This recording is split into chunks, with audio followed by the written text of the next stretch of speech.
Kunja Bihari.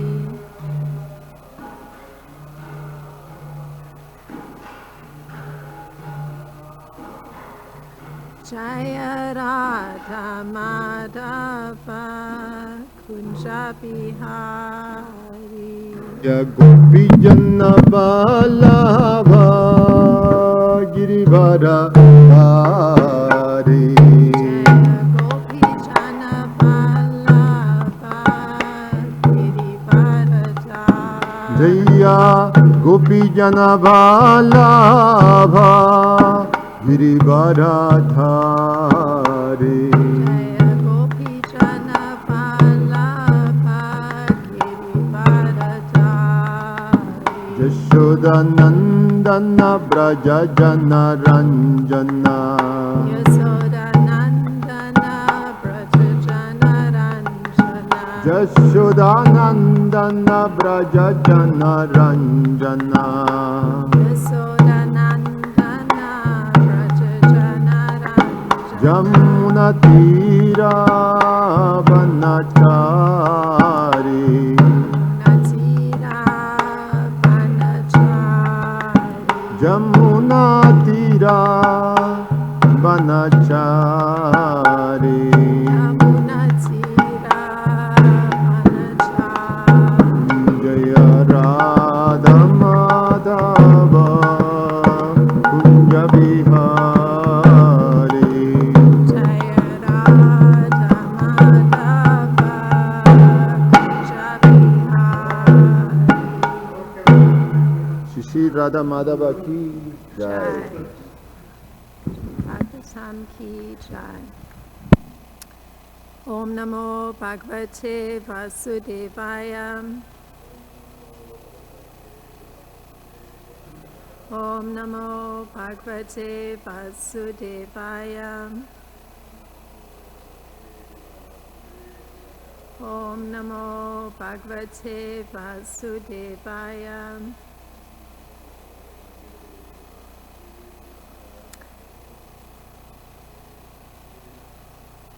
So today 2 verses are being examined. It's Canto 10, Chapter 9, Text 15 and 16.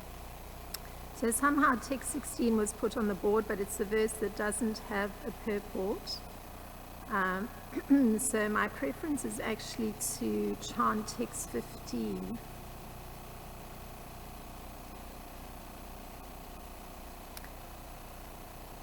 Tadama Bhajyamanasya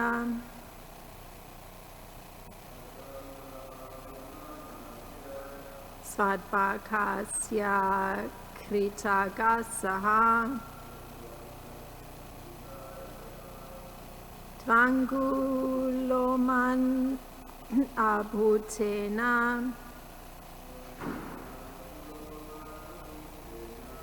Sandadenya Chagopika Tatama Bhajyamanasya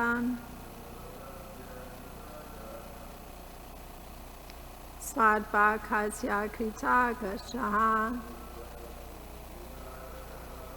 Tvangolaman Abhutena Sandadenya Chagopika Tatama Bhajyamanasya Svadbhakasya Kritagashaha Tvangoloman Abhutena Sandadenya Chagopika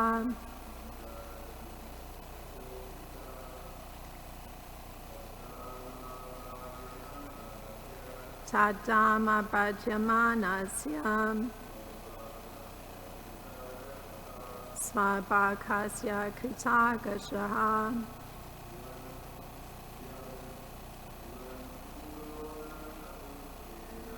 Tvangoloman Abhutena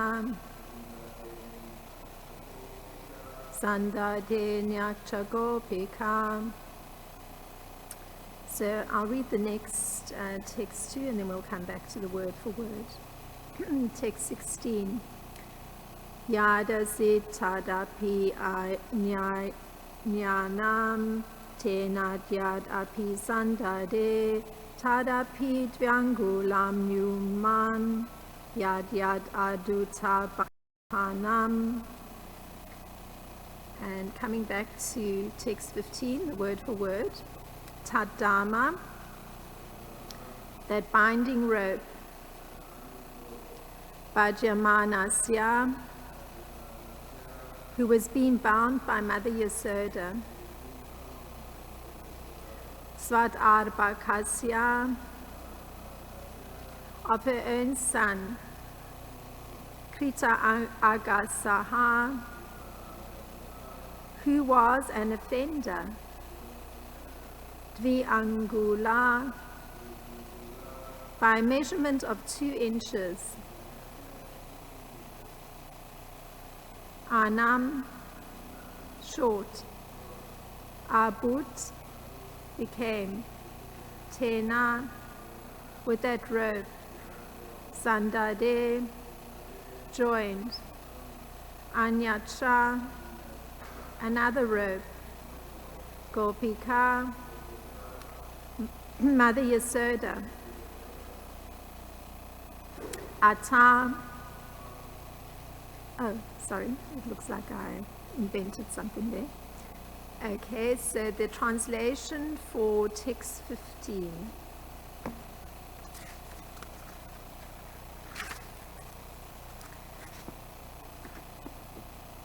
When Mother Yasoda was trying to bind the offending child, she saw that the binding rope was short by distance the width of 2 fingers.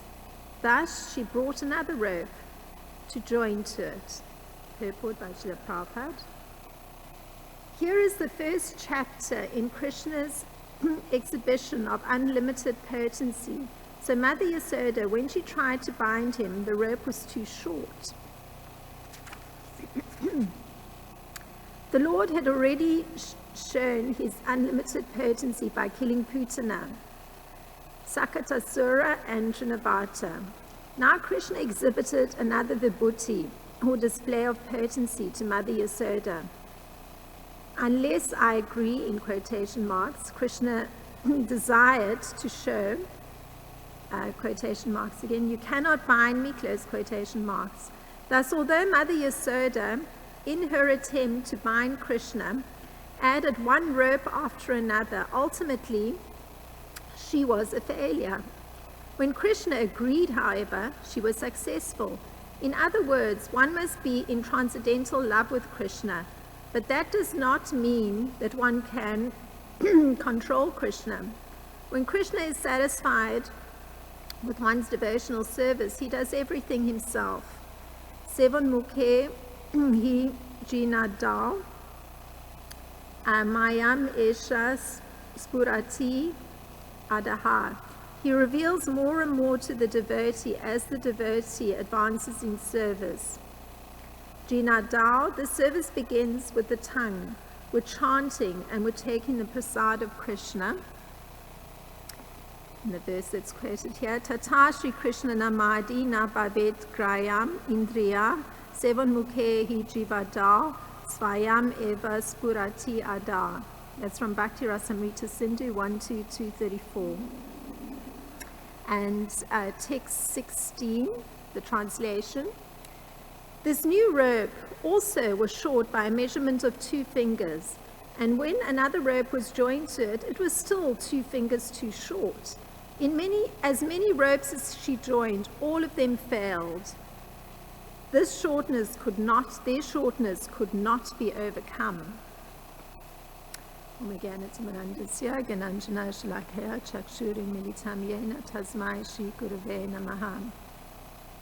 Namam Vishnu Padaya Krishna Prestaya Bhutale Srimati Ramapada Swami Tinamine. Namam Vishnu Padaya Krishna Prestaya Bhutale Srimati Bhakti Vedanta Swami Tinamine. Namaste Saraswati Deve Gauravani Pracharine Nirvishesha Sunivadi Paschatya Deshatarine. Jai Shri Krishna Chaitanya Prabhu Nityananda Shri Advaita Gadadhar Shivasadi Gaura Bhakta Vrinda. Hare Krishna Krishna Krishna Hare Hare, Hare Rama Rama Rama Hare Hare.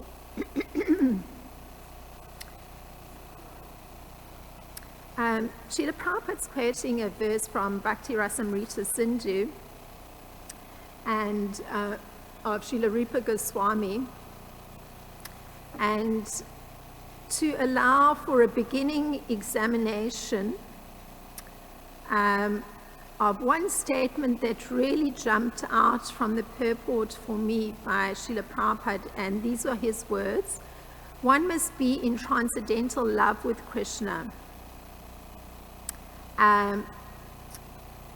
This is what permitted Mother Yasoda to be successful in her attempt at binding Krishna, the fact that she was in transcendental love with Krishna. So there's a verse in Bhakti Rasamrita Sindhu that I guess bears out this particular statement of Srila Prabhupada's. And I'm going to read the Sanskrit. Shri Krishnar Karshinim Kritva Harim Prenabhajam Priyas Vanga Samanvitam Bhaktir Vasi Karotiti Shri Krishna Karshini Matam.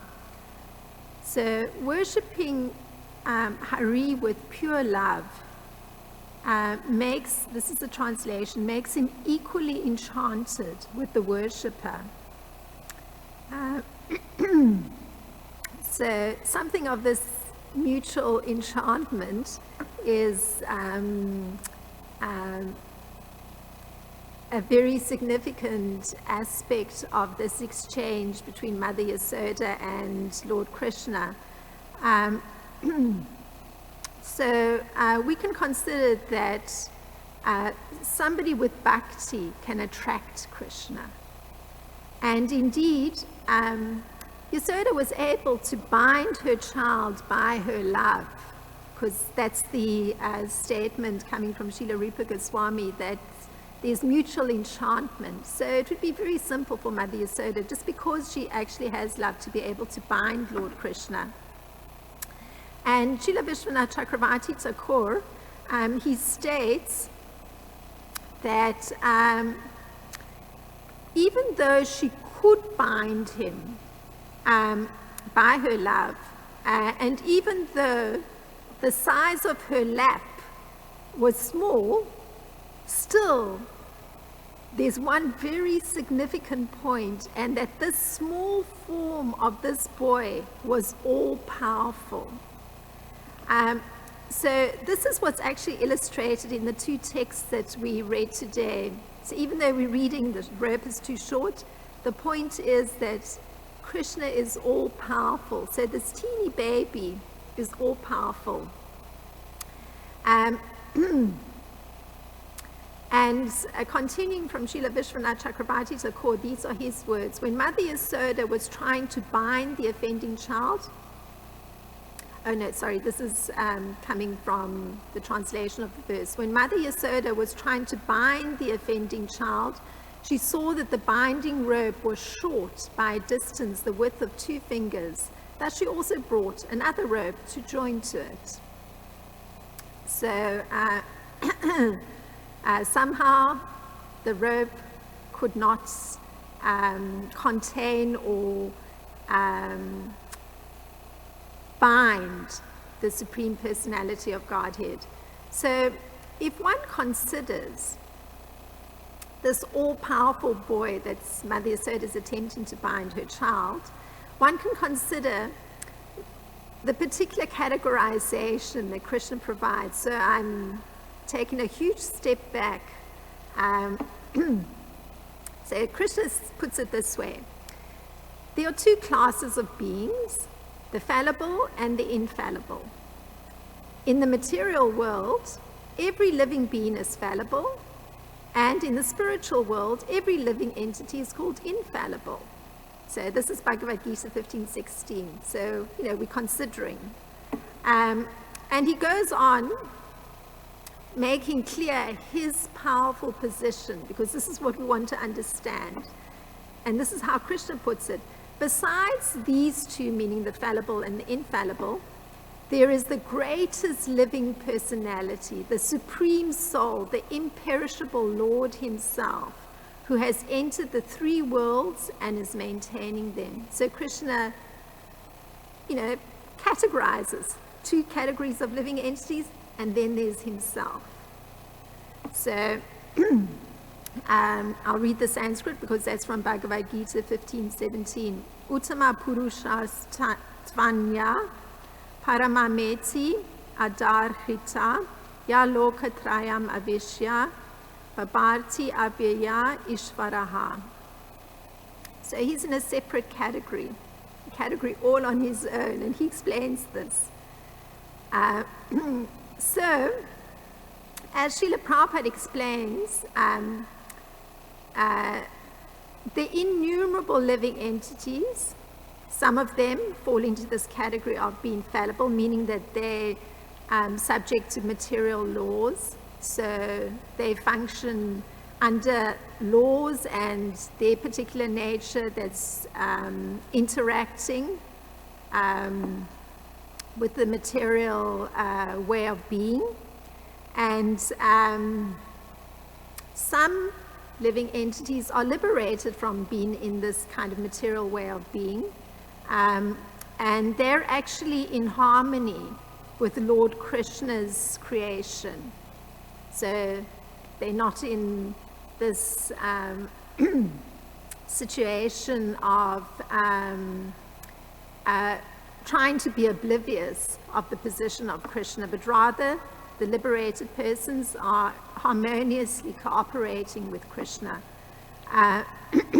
So those liberated or those infallible entities, they don't have bodies that are undergoing these changes of birth and growth and reproduction, the deterioration of the body and death. So they're not going through this particular even bodily change. So those two categories are there, and above them there's the Supreme Personality of Godhead, the Supreme Living Personality, who maintains both categories, the fallible and the infallible, and he creates the situation for their enjoyment according to their different work. So he's the one who's creating the situation, all the circumstances around the particular beings, be they fallible or be they infallible. So here we see something, this is borne out, that the Supreme Personality of Godhead did indeed create the situation for the enjoyment of the infallible Mother Yashoda. So Mother Yashoda had not been able to easily catch her fast-running child because the description is she has a very thin waist and she's got a heavy body. So she tried to follow him as fast as possible. And although she was tired, she somehow was able to reach her naughty child and to capture him. So when he was caught, Krishna was almost on the point of crying. And there's the description that he smeared his black eye ointment with his two lotus hands. And the situation, so taken into account that the whole situation is created by that Supreme Person, Krishna, who's controlling and managing everything. So the situation takes shape in such a way that Mother Yasoda, she understands that Krishna is unnecessarily afraid. And it's for his benefit that she wants to allay his fears. So Srila Prabhupada writes, being the topmost well-wisher of her child, Mother Yasoda thought So this is Mother Yasoda's thinking, if the child is too fearful of me, I don't know what will happen to him. So Mother Yasoda, this is her thinking, and then immediately she throws away her stick in order to punish him.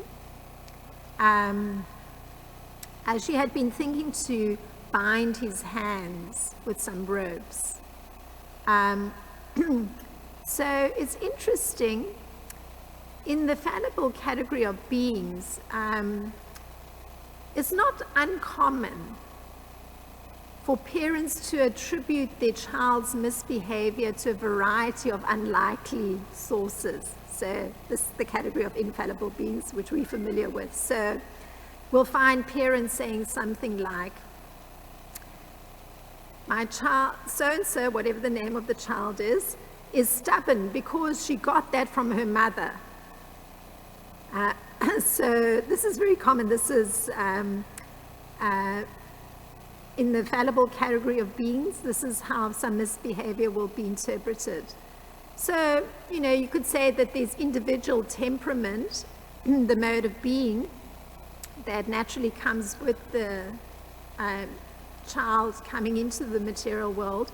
But of course, the probability of direct inheritance of a personality trait is most unlikely. So parents who are busy training, or parents that want to get some training in how to manage their child's misbehavior, this is all in the category of fallible beings, they usually have to learn a very practical way to become competent as a parent in redirecting misbehavior towards something that increases the child's human potential, that the child can move forward. So parents, in fact, have to learn how to expand their response repertoire with children, and how to select responses that are effective. So the basic understanding for a parent has to be that the child is a social, decision-making being whose psychological pattern and style of life does have a purpose. So this is a common outlook that's there in training parents to raise a responsible child. Now, a child's experience in the family atmosphere is usually critical in forming their perceptions of their experience in that family setting. It forms their convictions, it forms their attitudes and their values.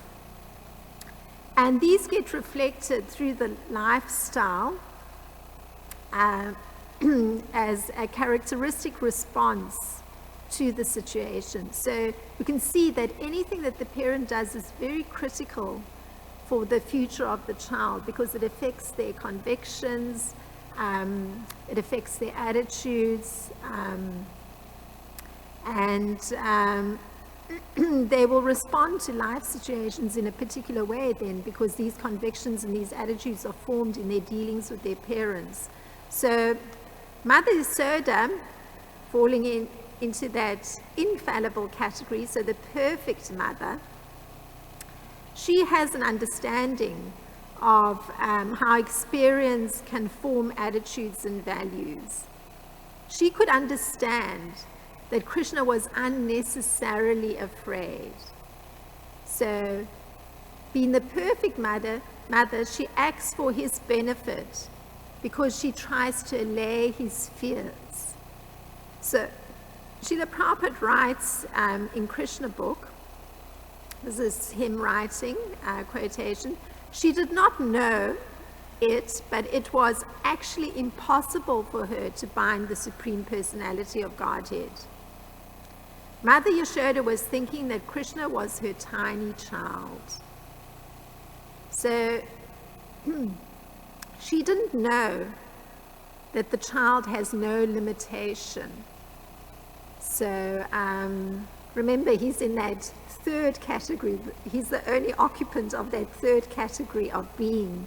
And in the previous verse yesterday, there was mentioned that he has no inside, no outside, no beginning, no end.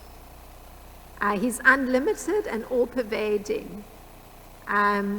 Indeed, himself is the whole cosmic manifestation. And she got shown that.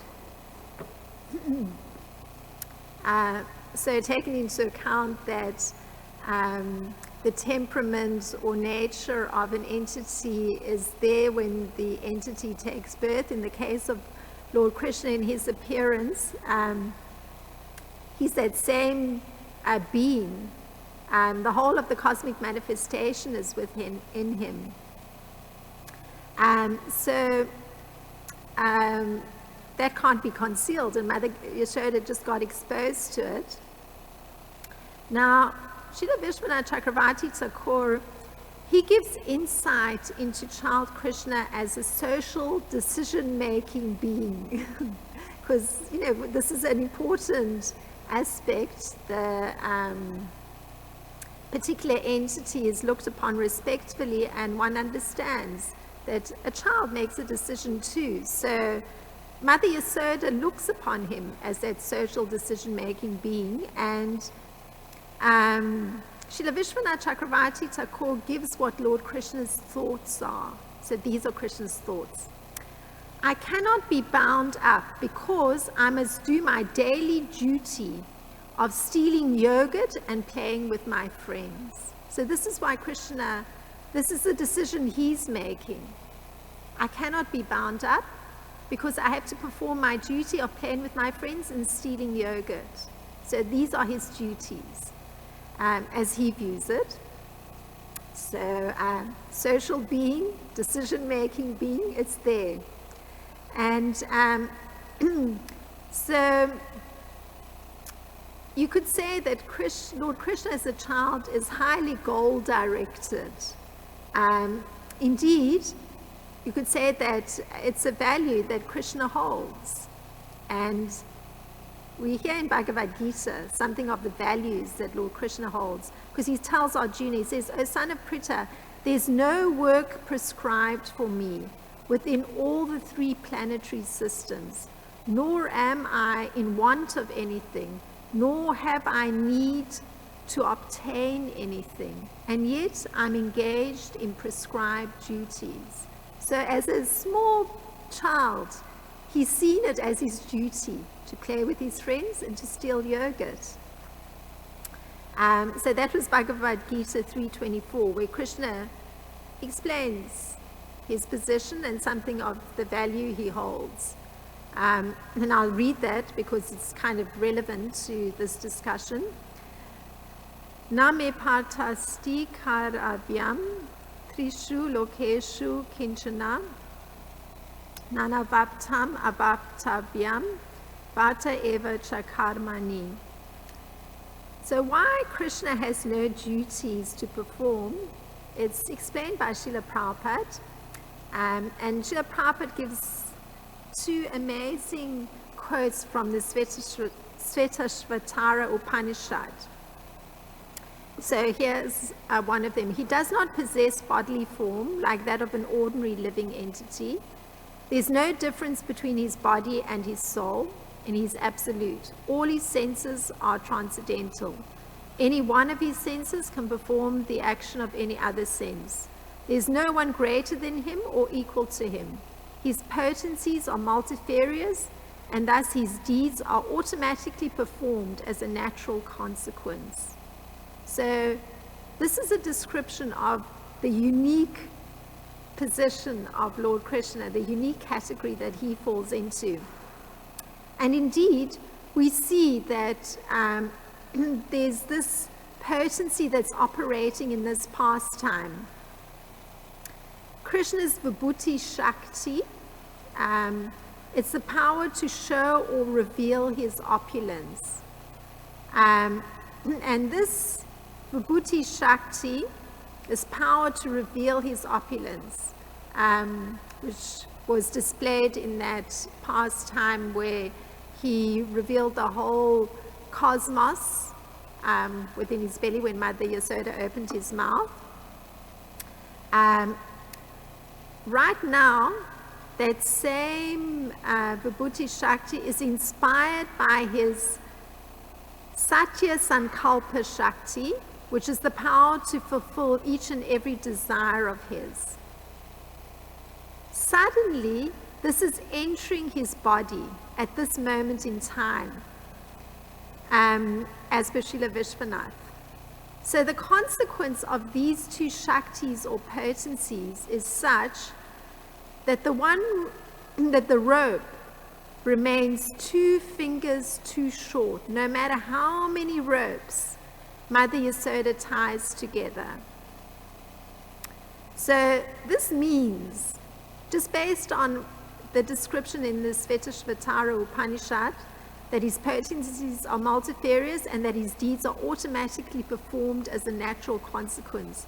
So there's Krishna's potency, that one potency that he can reveal his opulence, his natural opulence, and the other is the potency or that spiritual strength that when he, whatever desire he has, will be fulfilled.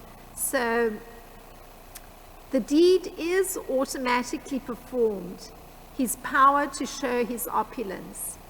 And this fact that this rope is 2 fingers too short, no matter how many ropes are added, is this particular potency of him showing his opulence.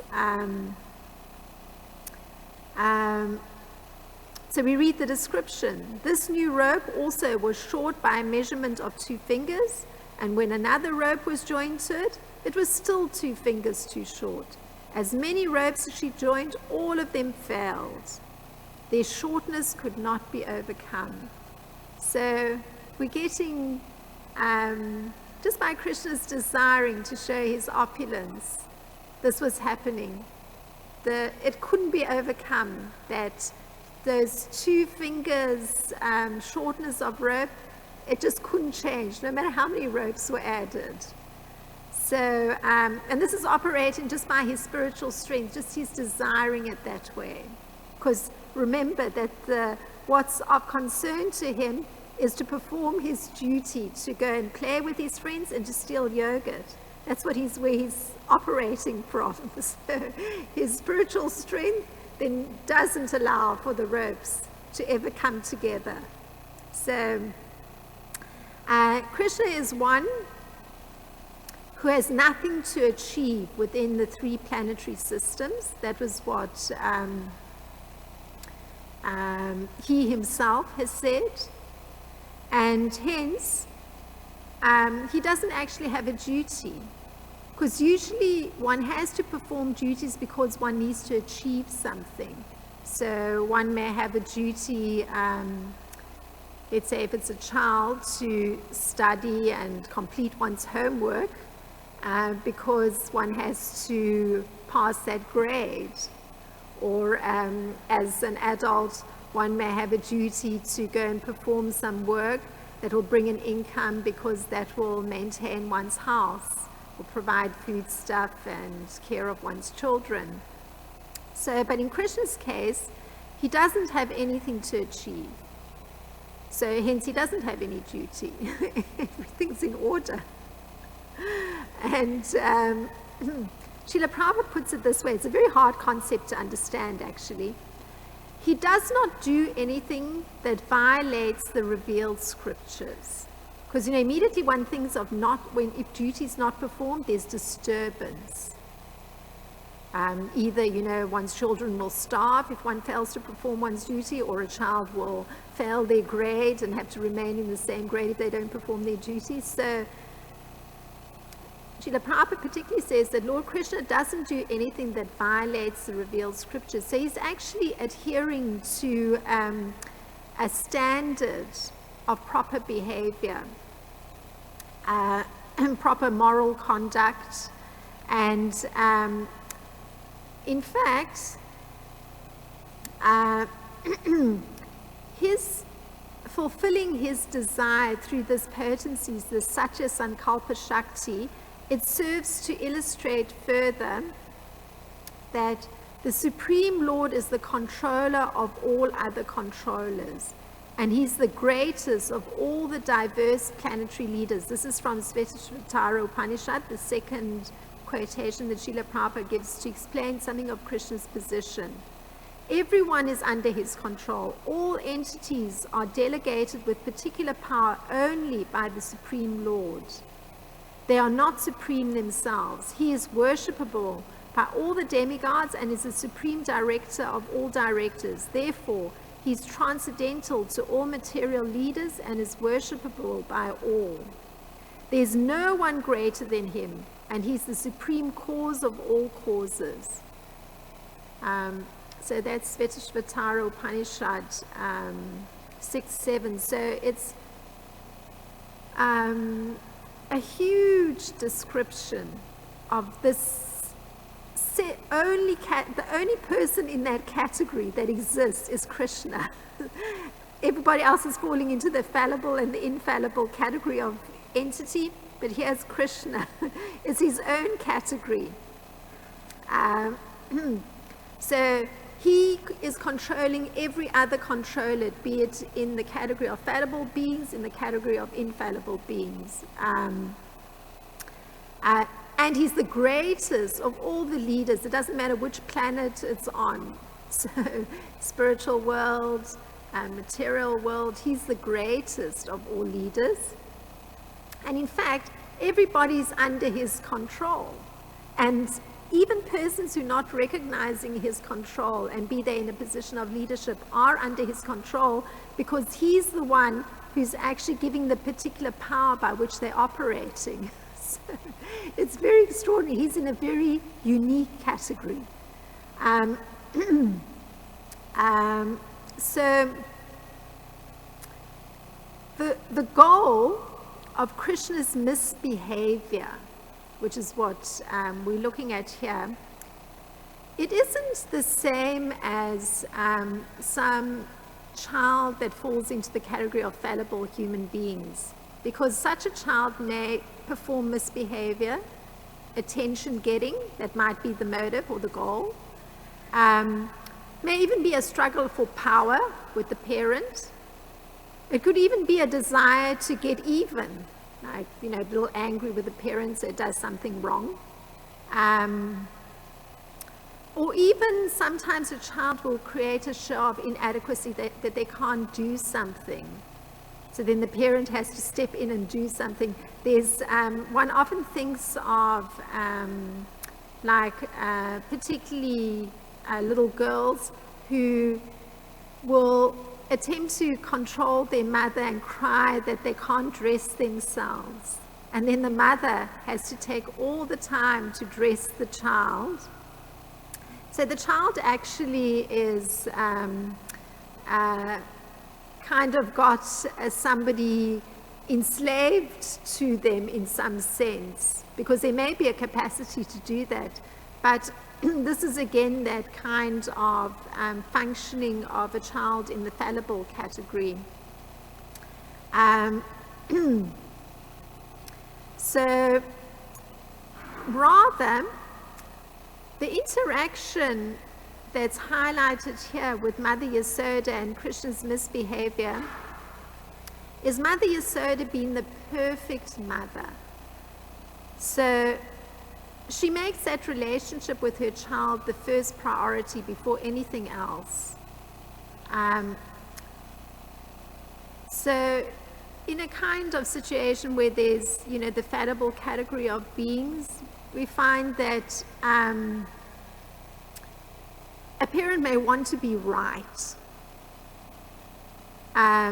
So Mother Yasoda doesn't take that position. She takes the position where she puts an emphasis on having a close, loving relationship with her child. Like, her first response is she sees fear in the child and she thinks how she can actually push aside that fear so the child isn't feeling fearful. So this is what's most important. And one of our sannyasis, Krishna Goswami, he writes on the importance of realizing our empathetic nature, particularly in relationship to dealing with upbringing of children. So he writes that there's about 10 principles that have to be followed in order to arouse one's empathetic nature, because that's what we've seen in Mother Yasoda. There's great empathy for Krishna. And one of these principles that Bir Krishna Goswami highlights is putting the relationship first, that's what the parent needs to do in their dealing with the child. And he explains even that if somebody has anger, like a parent has anger, then the parent needs to restrain themselves, himself, herself, from acting at that moment. Rather, they need to take the time to consider what they actually desire for their child. So it doesn't matter what the child's misbehavior is, the parent needs to step back and needs to give some consideration to what it is that they desire for the child. One actually needs to reflect or envision the child becoming in the future something that the parent hopes that they'll become. So this is actually a principle in the upbringing of a child, to have such empathy. Because naturally the interaction is going to impact that long-term goal that the parent may hold for the child. So a parent who may behave angrily and act in that moment is actually going to cause great harm to the child, and that's going to eternally, at least in the lifetime and maybe carried to other lifetimes, it will impact the child perhaps in the way of the child carrying great fear. And this is something that Mother Yasoda, the perfect mother, the being in the infallible category of beings, she's understanding this. She looks at her loving relationship with her child first. So, of course, she's got no impurities in her heart. It's not that she's needing to assert herself or her position as parent. But she actually comes to show a kind of motherly pride. So remember, this is a situation where Krishna's misbehaved. He's, thrown a little stone, broken a lot of pots of yogurt. She actually shows some false anger. So these are her thoughts, and this is very interesting. This is what she's thinking. The glories of my son's transcendental pastimes are unlimited. His every action increases his own pride and pleasure, while simultaneously creating a festival for one and all. So she has complete insight. This is that thing of being the infallible beings that are completely in harmony with Lord Krishna. So you can see how she's thinking. She's understanding how he's functioning. She's saying, his every action increases his own pride and pleasure, while simultaneously creating a festival for one and all. He derives, so she's understanding his thinking, he derives boundless happiness by his constant pastime of stealing. So she understands that kind of goal-directed behavior that a parent needs to understand of a child. So, Yasoda, there's a nice description in Ananda Vrindavan Champu. There's a description that there's fine hairs that are curling over her face because she's been sweating. Her face is drips with perspiration, and her blouse moves from her heavy breathing. Her hair hangs loose from running, and her lotus face appears exhausted. When she catches Krishna's hand, he says, this is Krishna's response to his mother, "Mother, please do not beat me." And while saying this, Krishna rubs his tear-filled eyes with his delicate palms, which resemble the petals of a lotus flower. And with a choked voice, Krishna utters some sweet yet indistinct words that come from his beautiful mouth like drops of nectar falling from the full moon. This is the description. Indeed, he's a marvelous sight to see. Krishna becoming overwhelmed in fear and crying helplessly.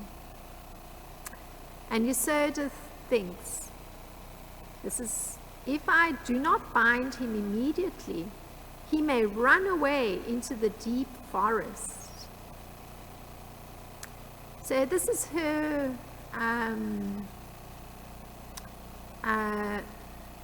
very careful reflection and consideration of how it's going to affect her child. Just the fact that she'd been holding that stick. And she considers what might be the consequence for the child. So this is like the immediate consequence, and earlier on she thought of the long-term effect, because she's understanding that Krishna gets great pride and pleasure and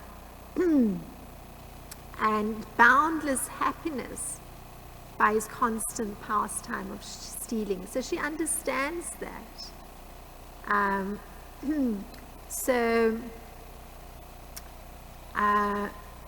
That's when she brings the grinding mortar, and she considers how to bind, and this is the description, the phrase that's used in Nanda Vrindavan Champu by Srila Kavi Karnapurna. She tries to bind the boundless one, the one of boundless glories. So, considering, I mean, it's very significant, I thought, the one of boundless glories. It doesn't make sense to try and restrict that. So, observing this is again continuing with this description. Observing this, Krishna beamed an attractive smile. So, he understands. This is what Yasoda is thinking. He may run into the forest, and I must bind him so that he can't do that. And what's Krishna's response? He beams an attractive smile. And Yasoda orders some maidservants, and this is what she says. Kuranya Gavati and Lavanya Gavati, fetch some smooth, soft rope made of jute. So even there's consideration given. It mustn't be anything that's going to be harsh or in some way, leave some ill impression on the child. I mean, jute is very soft. Like of all the ropes you get, I mean, if you think of sisal, it's very rough and coarse.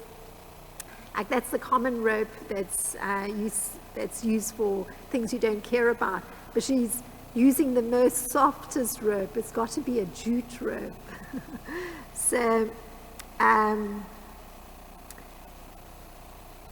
Mother Yasoda's attempt to bind Lord Krishna, or attempting to bind his hands, she's attempting to bind this ever well-wisher of the entire creation. And actually, what it does to her by this attempt, it immerses her in an ocean of joy. That's the description. So, these were some thoughts on these two verses. If there's anything to expand the discussion.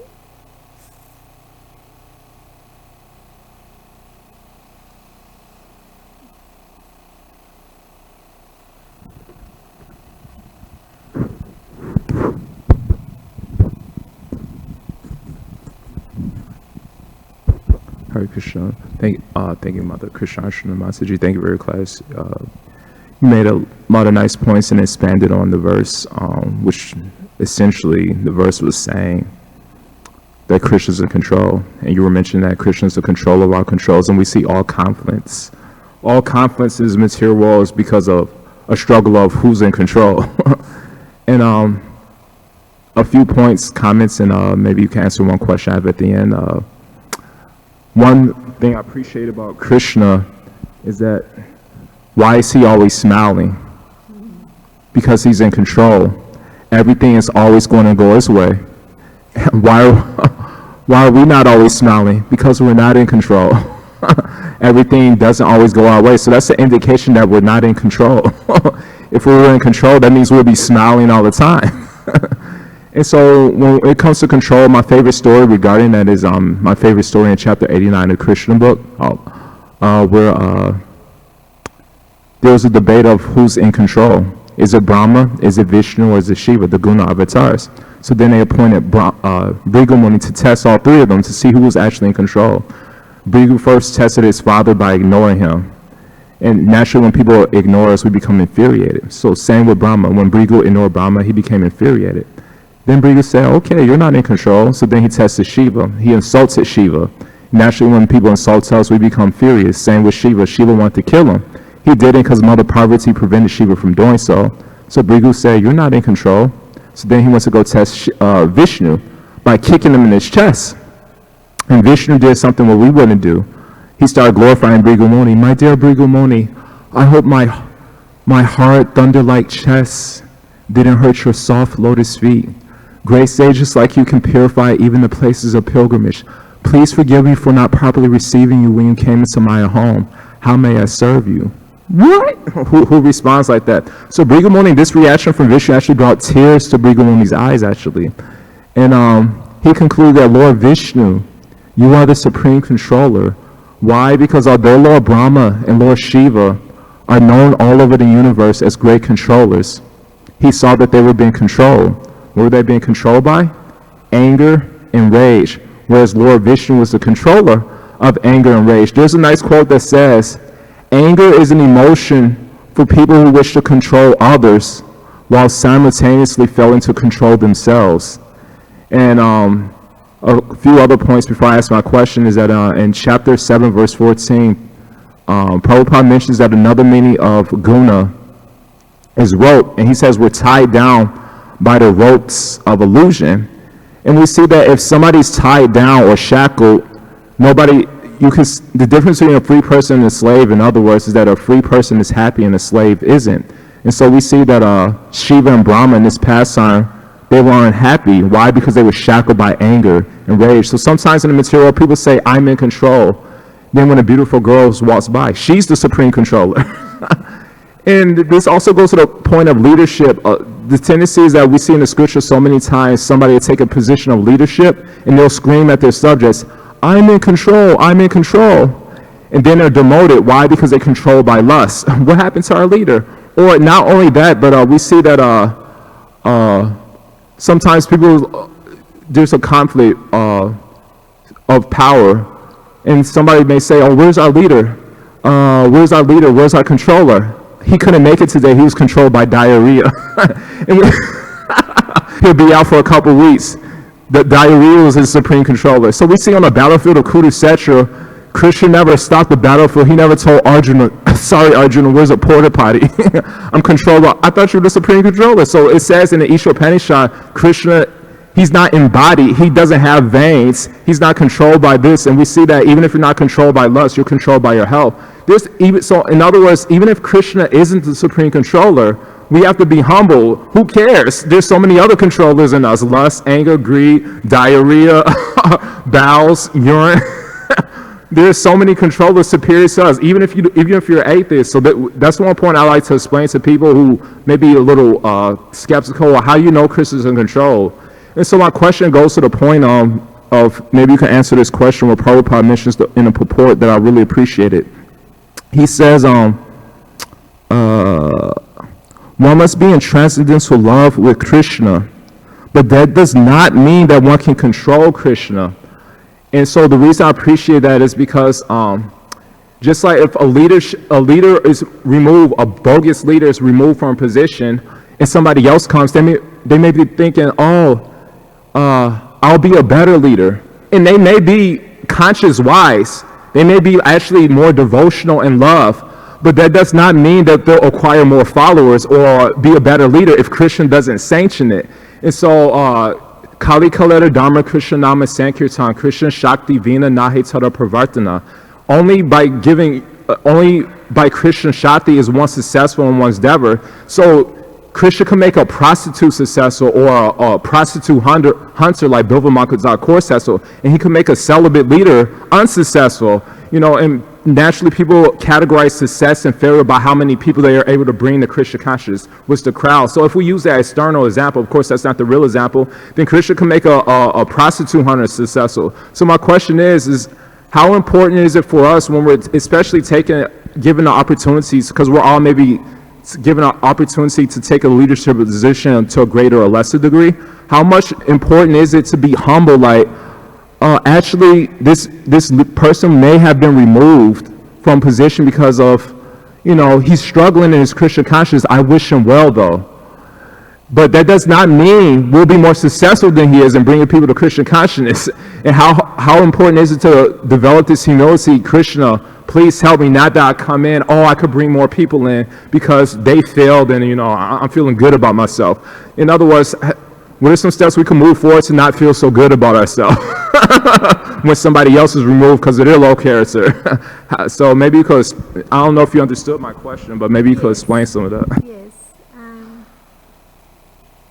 What you were pointing to is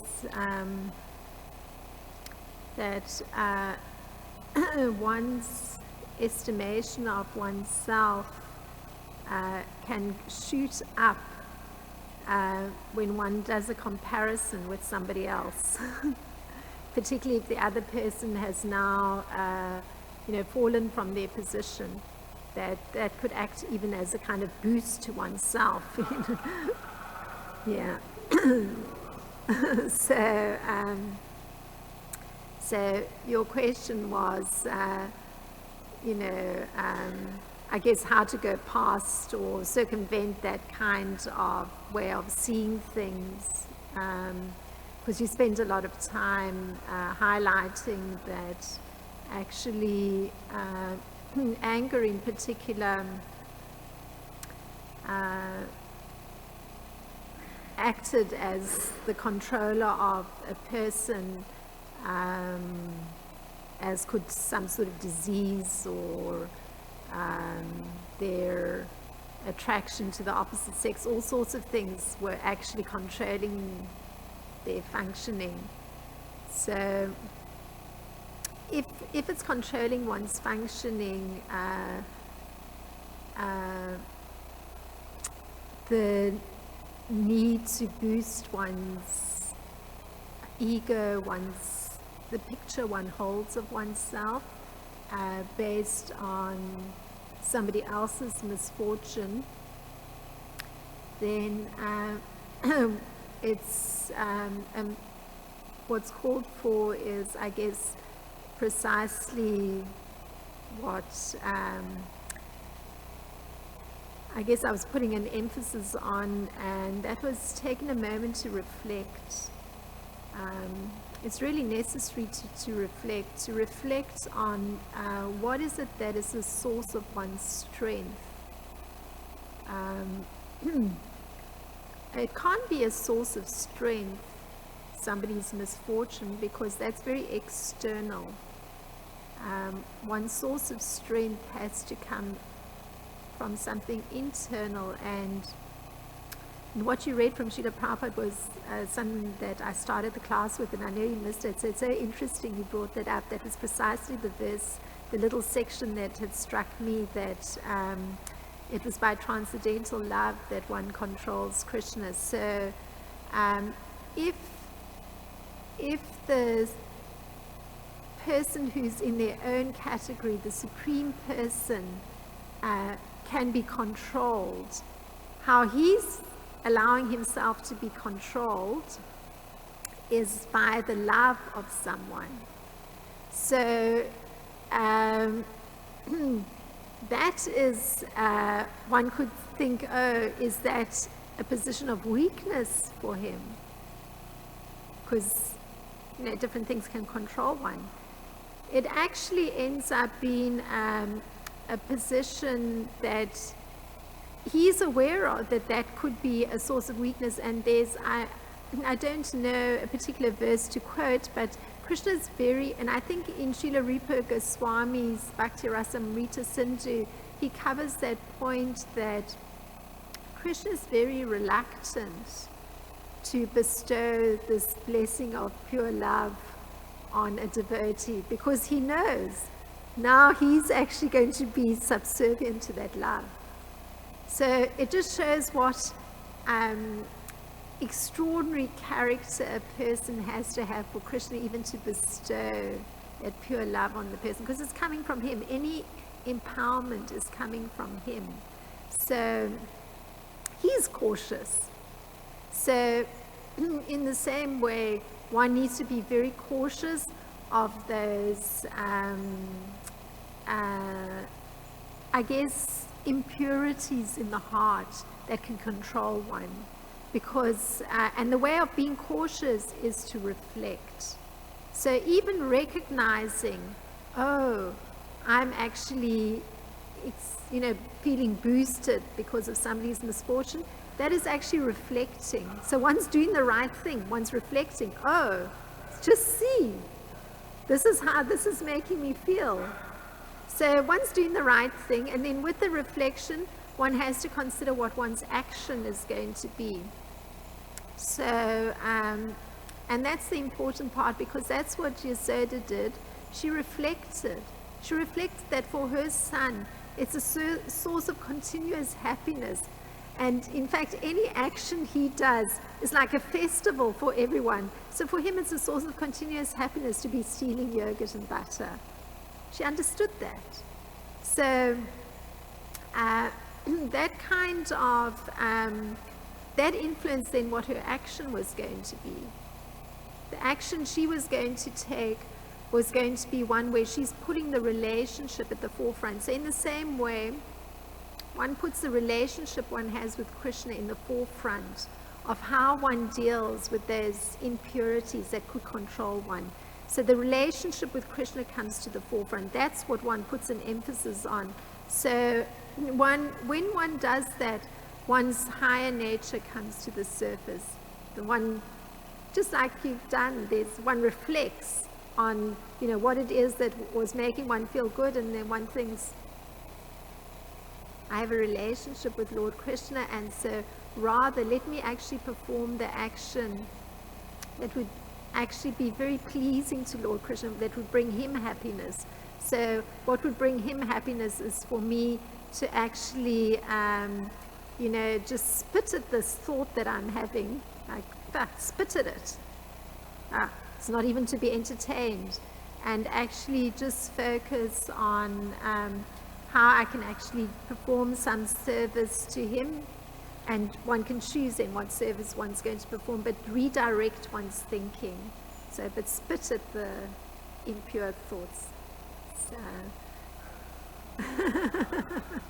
yeah, so that was a thought on that, interconnecting it with the topic of today. Thank you for your carefully thinking through a question. It's always a very nice service that you perform. So if there's nothing else, Srimad Bhagavatam ki jai, Srila Prabhupada ki jai.